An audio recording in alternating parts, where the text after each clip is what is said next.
You're listening to the Chronicles of a Gooner, the Arsenal podcast.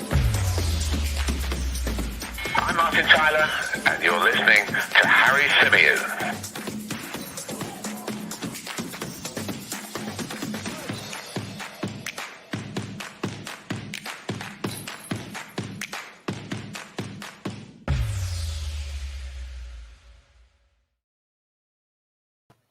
Hello and welcome back to the Chronicles of a Gooner, the Arsenal podcast brought to you by 90 Min. As ever, I'm your host, Harry Symeou, and on this edition of the show, we're going to be discussing the future of William Saliba. We're going to be talking about the French defender. We'll be taking your thoughts, your comments, your questions on the subject from the live chat box, and we'll be discussing anything else that you guys bring up in the live chat too. Lots to get into, as always. If you haven't checked out our post-Arsenal Leeds reaction videos, you can do so by checking them out on this very channel. There's an instant reaction video from inside the Emirates Stadium at the full-time whistle, which is something I'm going to be making an effort to do for every single home game now moving forward. There is the post-match reaction podcast, which is available on not just YouTube, but on all major platforms, podcast platforms, that is. And then, of course, today, myself and Mike Stavrou continued to unpack the game against Leeds, the win over Leeds, a win that sees Arsenal book their place in the last 8 of the Carabao Cup. Had a few of you asking me on social media when the Carabao Cup quarterfinal draw is, and the draw is on Saturday. Now, usually the draw takes place after the last fixture, right? That's normally how it works in the Carabao Cup. So you can be forgiven if you thought it was happening tonight. I thought it was happening tonight until I was informed otherwise. But it's actually taking place on Saturday morning live on Sky Sports' Soccer AM show. So you can catch it there if you do indeed want to watch it. But let's get back to the subject at hand, and that subject is William Saliba. Now, of course, the Arsenal defender has been the subject of much debate since the club splashed out around about £27 million to acquire him from St Etienne. He was sent initially back on loan to St Etienne for a season. When he came to Arsenal in the second season, many of us figured that he'd be part of the squad. That wasn't to be the case, though. Mikel Arteta deciding that he wasn't ready, that he wasn't in the best place. He wasn't in a place from which he could help the club, help the team. And there was a grave error made, in my opinion, whereby the club simply didn't register him. They didn't register him for the first part of the season, which meant he was cast aside, cast out into the cold, and really, really struggled. And he's made no secret about his dissatisfaction at the way he's been treated since he signed for Arsenal. And to a degree, I get it. No, actually, not even to a degree. I get it. Okay, it's not ideal. You know, you're this youngster who is seen as a rising star in European football, who's seen to be very, very good at his trade, who's very, very strong in his position, one of the most promising prospects that French football has to offer. You join Arsenal, a club that many young French players grow up admiring and looking at because of the obvious links with Arsene Wenger and the history in terms of how many young, promising French talents we developed and put into the kind of global market and, you know, onto the global stage. So that would have felt like a dream for William Saliba. Signing the deal with Arsenal would have been brilliant. And then to see it kind of fall flat, a lot obviously changed in between him actually arriving at Arsenal and signing the contract. Sven Mislintat was someone that was instrumental from what I'm told. Sven Mislintat. Raul Sanllehi is somebody that was instrumental from what I'm told in that deal. And obviously he was no longer at the club. Neither was Unai Emery, who was the boss at the time we made the signing. It was Mikel Arteta, and things had changed a great deal at Arsenal in that kind of interim period. So he's turned up. He's not been deemed ready. He's not been part of the plans. He's not been made to feel wanted, made to feel loved. And he's understandably got upset about that. He's missed an entire season, or entire half season, of football by being unregistered.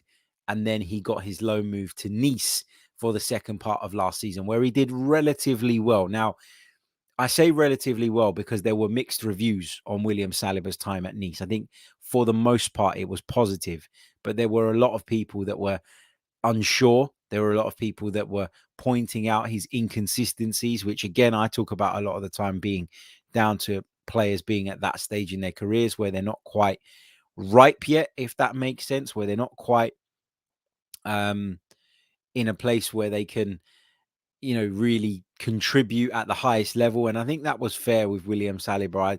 I think that there has been inconsistencies even in his time, with Marseille so far. If you look properly, if you look closely, if you really pay attention and study his performances for Marseille, you will see that there are some inconsistencies. He was really, really poor in a recent European game and got a lot of criticism off the back of that.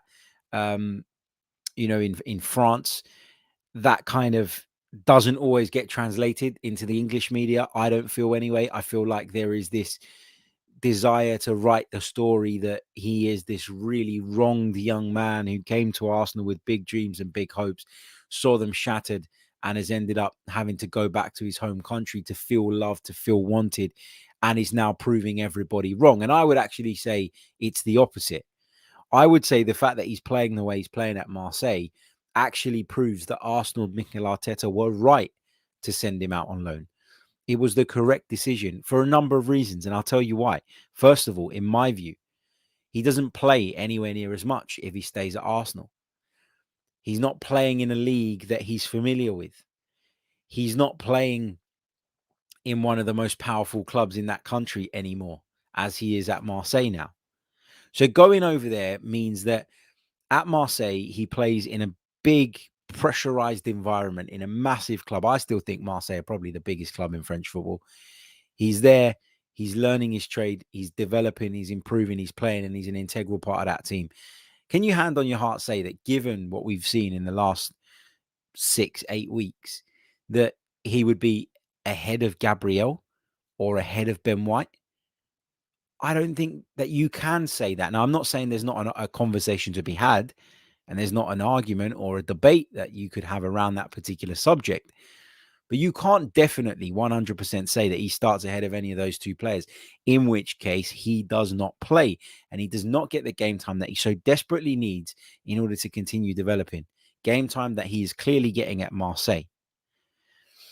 So I think the low move, when you think about all of those things I've just mentioned and the fact that within that you still get the William Saliba inconsistent performances that have been a thing throughout his career, to be fair. And I think people have often overlooked it because of how young he is. And it's not to dig him out, because I use that excuse for some of the young players that are at our club and are struggling. To find that consistency level week in, week out. So it's not a criticism of William Saliba, but the inconsistency's been there throughout his career. And it's a short career so far. And I'm sure that consistency will be improved on as he develops and as he moves forward. But you can't ignore that. You can't. And the fact that you can't ignore that, and the fact that you're seeing flashes of brilliance, flashes of things not so good, and the fact that then you consider he wouldn't be a starter at Arsenal, for me anyway, right now, you have to say that sending him out on loan was the right thing. But the big concern at the moment is, are Arsenal going to be able to persuade William Saliba that his future is at the club moving forward? And the reason I bring this up today, and the reason we're discussing this today, is because of a report that has emerged from the Sun. Now, it's the Sun here in the UK who claim that Arsenal, and I quote, are struggling to persuade Saliba to commit his future to the club. Questions around the club's treatment of the player were mentioned. They also talked about a rift. That was the term they used between him and Mikel Arteta, and whether or not that could ever be mended.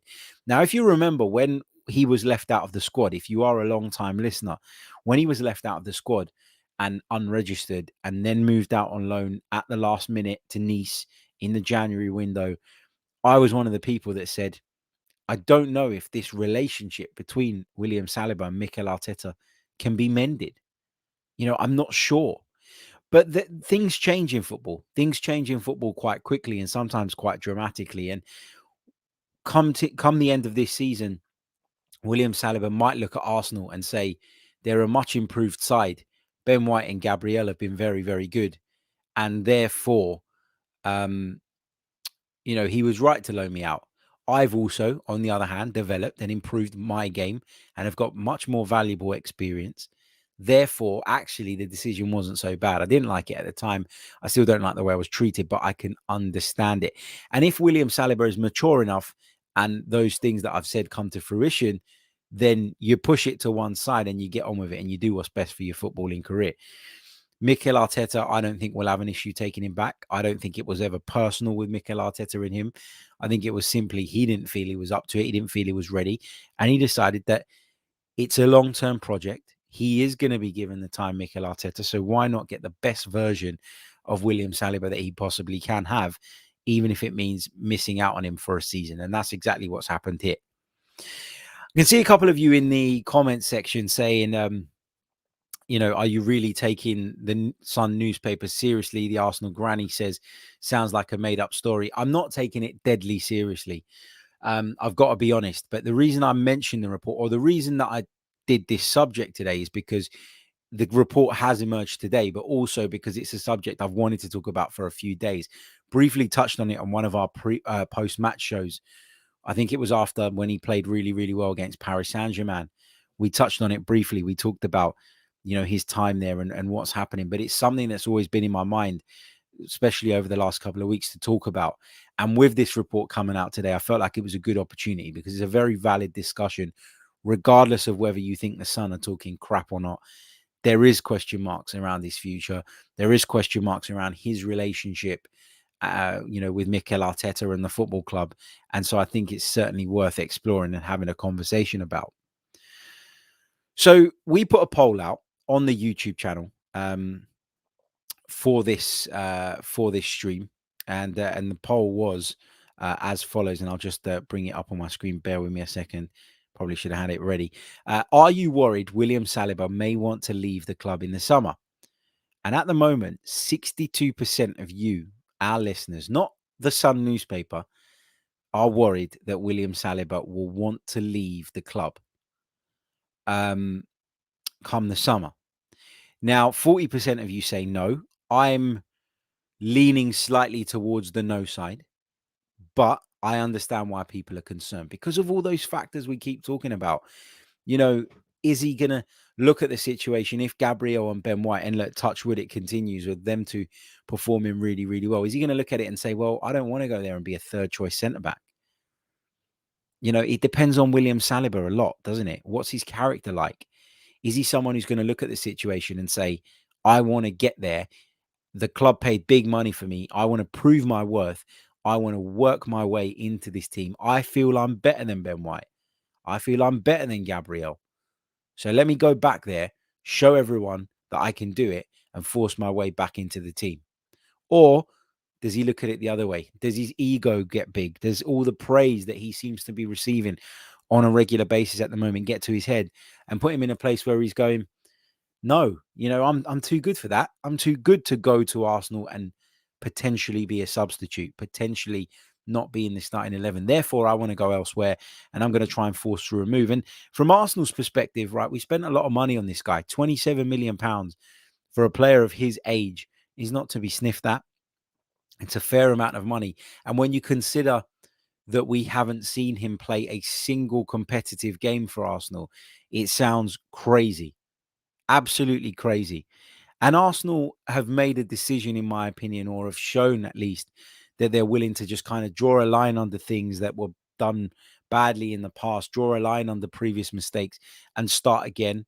And a lot of that has been evidenced in the way that they've spent money this summer, I think, in the fact that they almost ripped up contracts of a number of players who they just didn't feel were part of the future and went back to basics, because in that sense, they've backed Mikel Arteta just as much as they've backed him in terms of bringing players in. So I think for me, Arsenal are not worried necessarily about losing out on the money that they spent on William Saliba. That's done. It's dusted. They've drawn a line under it. If they could make something back on him and it is decided that he doesn't want to be at the club, then you do it now. You do it with a bit of time remaining on his contract, because the longer you leave the situation unresolved, and if you decide to loan him out again or whatever the case is, then that value is always decreasing. So I think if Arsenal and William Saliba are not on the same page come the end of the season, then you probably look at your options and you probably look at moving him on so that you can at least recuperate some of that money and reinvest it back into the squad. But I think Arsenal will pick what's best from a footballing perspective. I think Arsenal will pick or will go with what the manager feels, because he seems to have been given the car keys to the club at the moment. And you'd imagine, you'd hope, you'd expect that in the manager's eyes, it will be all about football and nothing to do with finance. And therefore, the reason I don't think he'll leave is because I think Arsenal will put their arm around him. I think Arsenal will do their utmost to make him feel welcome. Because just imagine, I mean, what an incredible position we'd be in at centre back if we had Gabriel continuing to play the way he's playing at the moment, which has been outstanding. Ben White constantly developing. And then William Saliba, a really big prospect in the centre back position, in the squad, ready to push for a place in the team. And you could even move on someone like Pablo Mari, who we, in a lot of instances, would class as maybe a bit of the dead wood, someone that Arsenal brought in, I feel, to fill a hole at a certain point, who was never really part of the long-term ambition. And then, for argument's sake, you've got Gabriel, White, Saliba, and Holding. And look, people give Holding criticism. He's okay as a fourth choice centre back.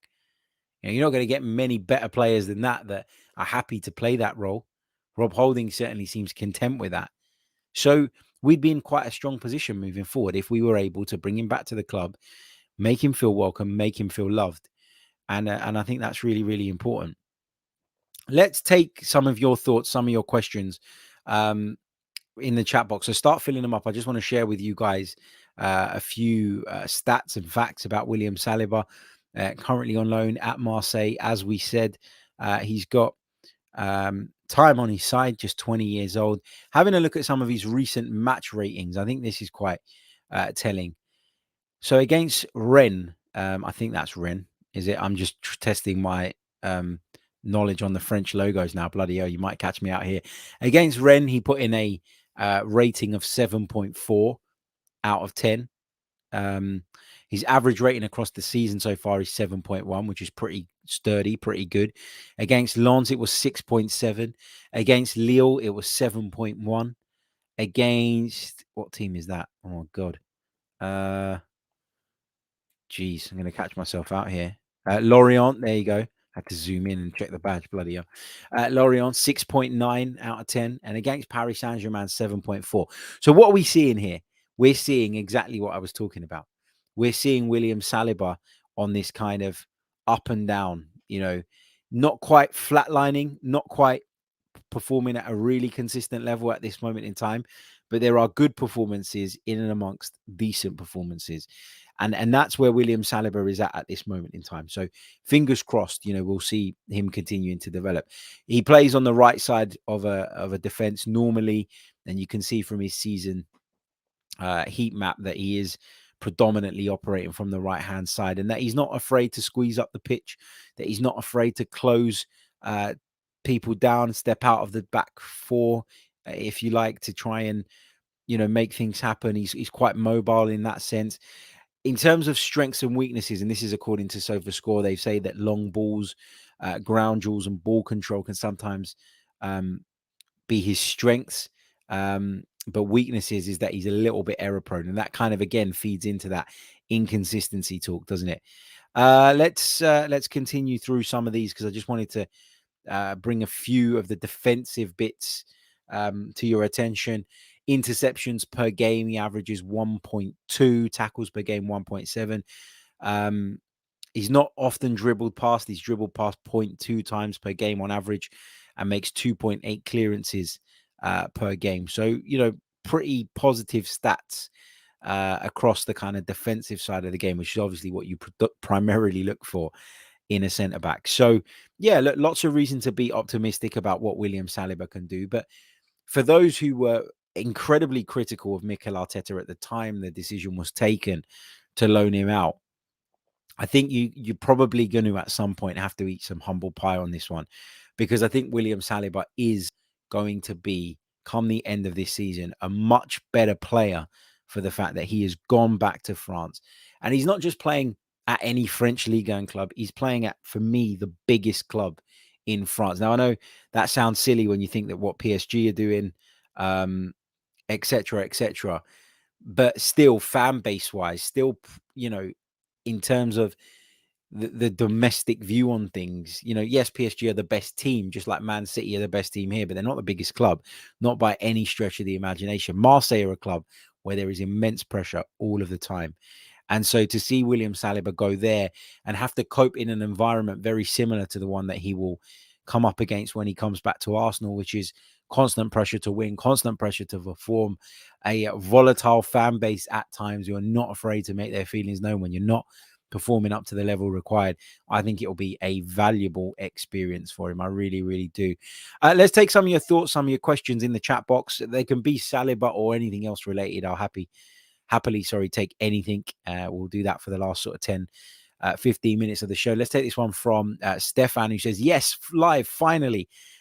Keep having to watch back. Big up, Harry. Thank you so much, Stefan, and welcome to the live stream, mate. Hope you're well. Steve Stone says, for his development and to fulfill Arsenal's interest, are you happy that he was loaned back out in France? Yeah, I am. I think that's probably come across quite strongly in the podcast.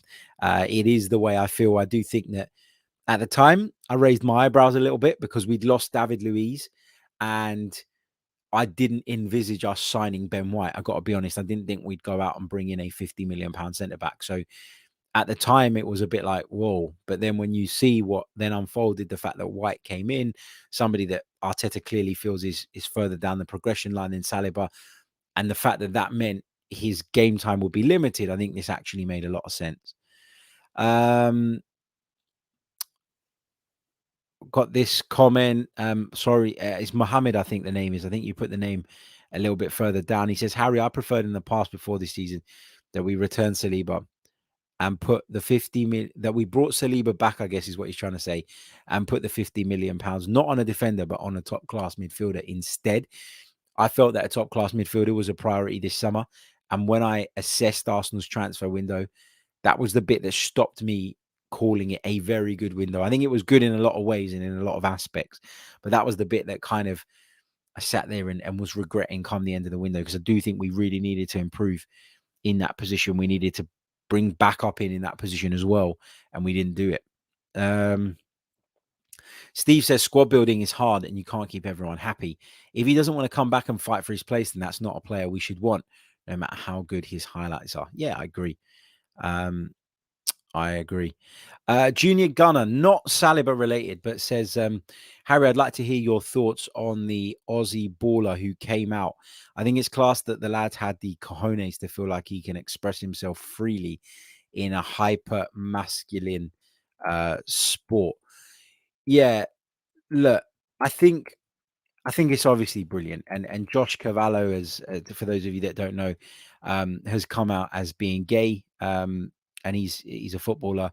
Currently plays for Adelaide, I think, in the A League, Adelaide United, and he's one of the first, if not the first person to come out and in that kind of environment and be open and clear about it. And I think it's good because I think it's immensely brave, and I think that it kind of sets the tone and will, when that the way that it's been received, I think will go a long way in helping people that are in this position that maybe do keep it under wraps to be able to feel like they can do it, that they can come out, they can be themselves, they can be open, they can be honest about it.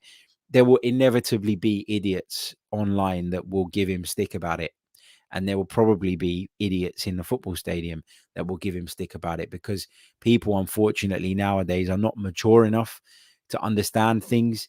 And people in general can be arseholes, to be honest, to put it, for wanting of a better term, wanting of a better word. So there will be some criticism, but I think the majority of us who are sensible, who are, very inclusive in terms of, not really giving a shit about somebody's sexuality or any other issue, who just judge them for what they do and what they're doing. And I think that the majority of people are like that and will embrace it and will be happy and will say, well done to him, and then not really let it impact either way their view on him moving forward. So yeah, for me, look, I'm glad that somebody's done it. I'm glad that he's done it. I'm glad that he's felt that he could do that in our sport that's often criticized as being a bit of a caveman sport. And I hope that in the future that will encourage more high-profile footballers to come out, and high-profile sportsmen in general to do the same. But yeah, great to see, man. And great to see, as you said, that he had the cojones to do it. Let's see what else we've got. Some of you suggesting that Arsenal could move to a back three when Saliba comes back to the club. It's a possibility. No doubt about that. Let's see what else we've got in the live chat box. Lots of you making that point about the back three.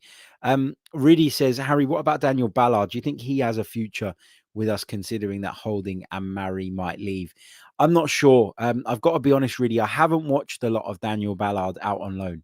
And I'm not best positioned to comment on whether he's good enough. I think from what I hear and from what I read and from what I understand, that there are people within the football club that still feel that he can come back and play a part.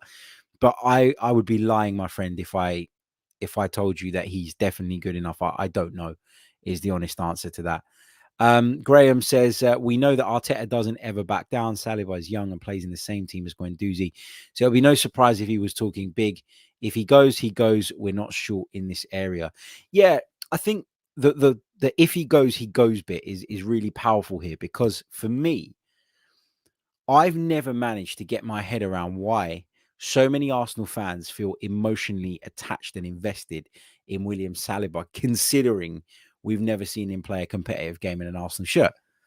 I don't know how you can have that affiliation with a player, or how you can feel that connection to a player who hasn't played for us. And I think a lot of it is, well, I think there's different elements to this. I think that one of the elements is people that are just so anti Mikel Arteta and the current setup at the moment that they will look for any reason to criticize them. And the William Saliba thing is something that you can use, that you can argue was handled very, very poorly. It was handled poorly in a lot of ways, but the fact that it was handled poorly and didn't go the way we wanted it to go, or wasn't handled as smoothly as it should have been, doesn't mean that it was wrong to send him out on loan in general. So I think a lot of this fake affection, or that's what I'm going to call it, fake affection or over the top love for William Saliba, is because a lot of people want to use this as a stick to beat Mikel Arteta with. People won't like to admit that. People won't like me saying that. But I think if they look deep down, it's just another thing in a line of things that they want to criticize Mikel Arteta for. And I don't think enough thought has been given to whether or not he is, he is ready to play for Arsenal Football Club. And instead, the agenda stuff from a completely different subject has spilled over here. And that's why people's view on Saliba seems to be so extreme one way or the other. When I look at this whole argument about whether he's ready or not for Arsenal, I do always approach these arguments with quite a bit of caution, because as I've said before, we're not privy to what goes on in the training ground. We don't know these guys personally.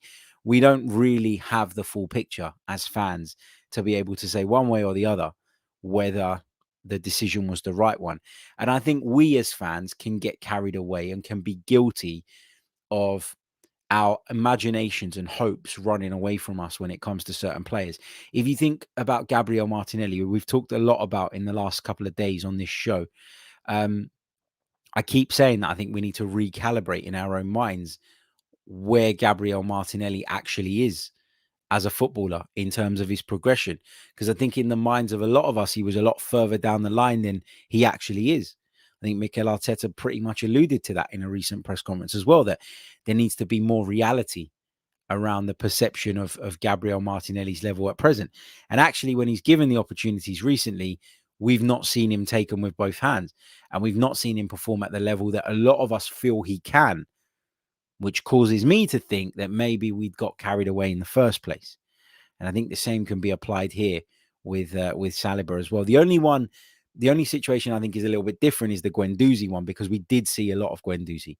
So I think we were in a much better position as fans to judge whether we felt he was ready or not, or someone that could be of good use to us, or if we should move him on. I think that one I'm more open to entertaining the argument either way, because I think we have more of a sample size as a fan base to go on.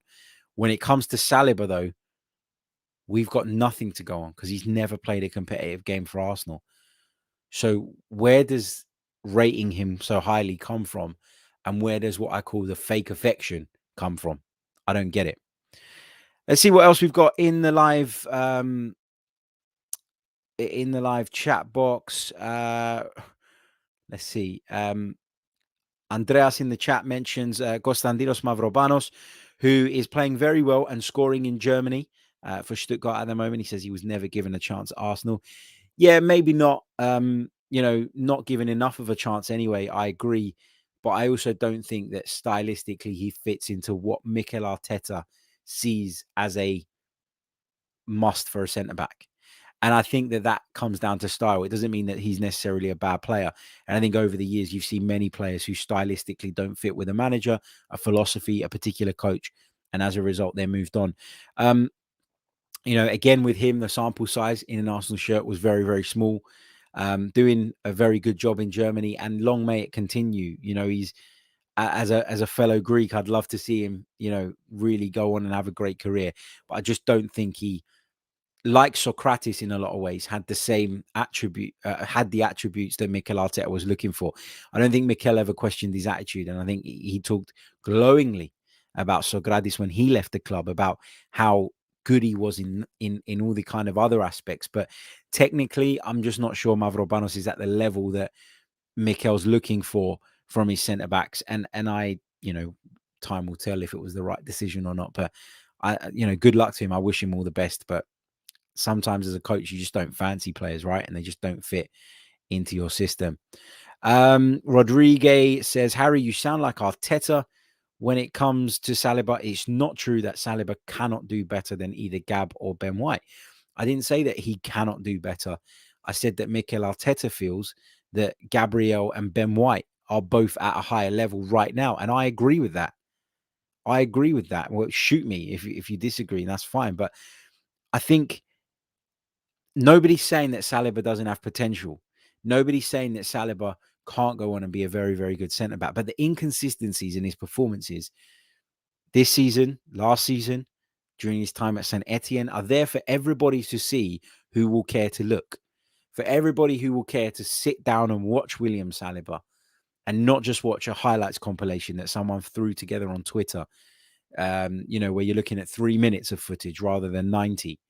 If you care to look deeply and watch him properly and study him a little bit more, you will see that there are ups and downs in William Saliba.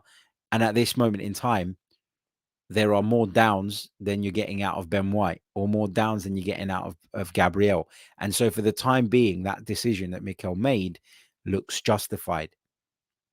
Let's see what else we've got. Let's see. Steve says, Harry, the constant sound bites from anyone willing to talk about it doesn't help. Remember, even his fitness coach chirped up saying, I don't understand why he doesn't start. We all know why. He's 20. Exactly. I don't understand why. On the one hand, we said that William Saliba was part of a group of transfers completed by Raul Sanllehi, in which the club were found to have probably paid over the odds. So we're saying that we paid too much for him. And then on the other hand, we're saying that we actually should be playing him every single week as a consequence of the fact we paid so much for him. So for me, it's all contradictory. It's all hypocritical. I think that for me, he is someone with potential, and a lot of what we paid was for the potential. But potential, as I always say, it's become one of my catchphrases on this podcast. Potential means jack shit if not fulfilled. And it's as simple as that. So, yeah, that's my take on the Saliba thing. Am I overly worried that he's not going to come back? No, I think he probably will come back. I hope he does come back. And he's given an opportunity to prove what he can do at Arsenal.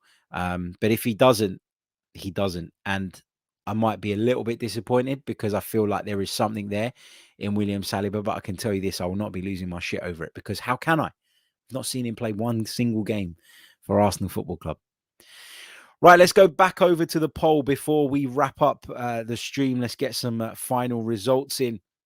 If you haven't done so already, please do hit the like button. We've got a fair few of you watching at the moment, but we've only got 36 likes on the board. So make sure you smash the like button if you haven't already. Make sure you subscribe to the channel if you're new. Make sure you check out all our recent content, whether that's via the audio platforms or right here on YouTube. So the poll was, are you worried William Saliba may want to leave the club in the summer?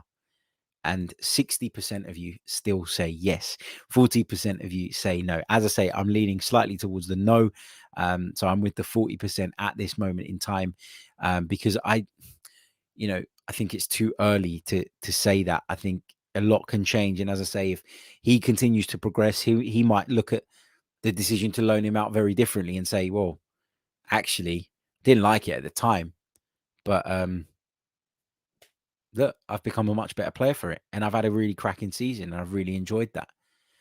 And he also might look at Arsenal improving and say, well, Ben White and Gabriel have done a wonderful job in steadying that Arsenal defense.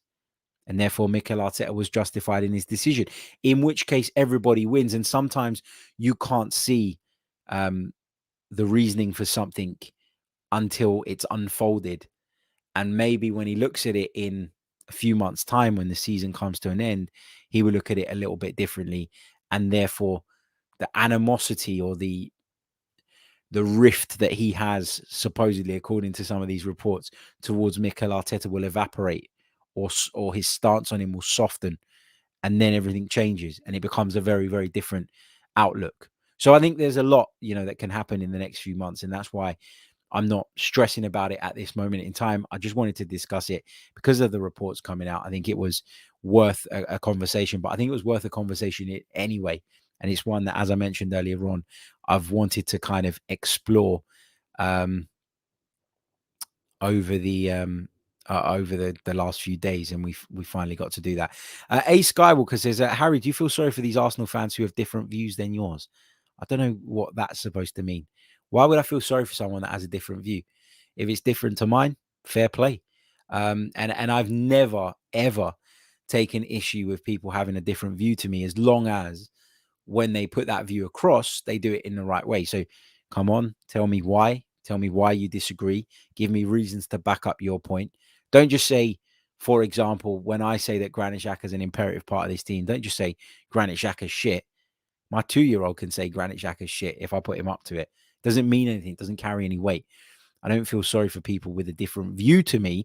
I feel sorry for people whose views are, or I feel sorry for people who can't think for themselves and will just jump on bandwagons and make up stuff and then throw kind of generic statements like this player's shit or that player's shit or this player shouldn't be the captain because they heard it from someone else, and have no substance to what they're saying. Because I think I think if you're like that, you're not enjoying football in the way that it can be enjoyed. I feel like you're missing a massive part of it. A massive part of football is opinions, and the only way you can have lots of different varying opinions and lots of good debates and lots of good discussions is if you explore those opinions, beef them up, and then exchange them, rather than just, Granit Xhaka's crap, Ben White's crap, or whatever it is that some people throw out there. And there is a lot of that, especially on social media. There is a lot of that. So, yeah, that's where I'm at. Cool. We are going to leave it there. I'll be back very, very soon with more Arsenal and football related content. Tomorrow, we'll be starting our build up towards Arsenal's trip to Leicester City at the weekend in the Premier League. That is going to be a very, very difficult fixture, you'd imagine. We're hopefully going to hear from Mikel Arteta at some point tomorrow as well. I'm also going to be joined by TalkSport presenter who's been on the show before. I'm sure you've seen him, Jake Watson, Leicester City fan. He'll be joining me. I think the last time he was on was when we were talking about James Maddison. He'll be with me on the show tomorrow as we look ahead to that one. I'll catch you all very, very soon. Until next time, take care of yourselves. Enjoy your evening. Enjoy your day, depending on when or where you're listening to this from. Until then, goodbye.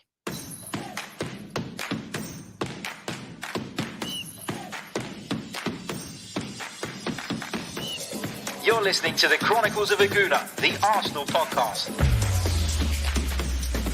I'm Martin Tyler, and you're listening to Harry Symeou.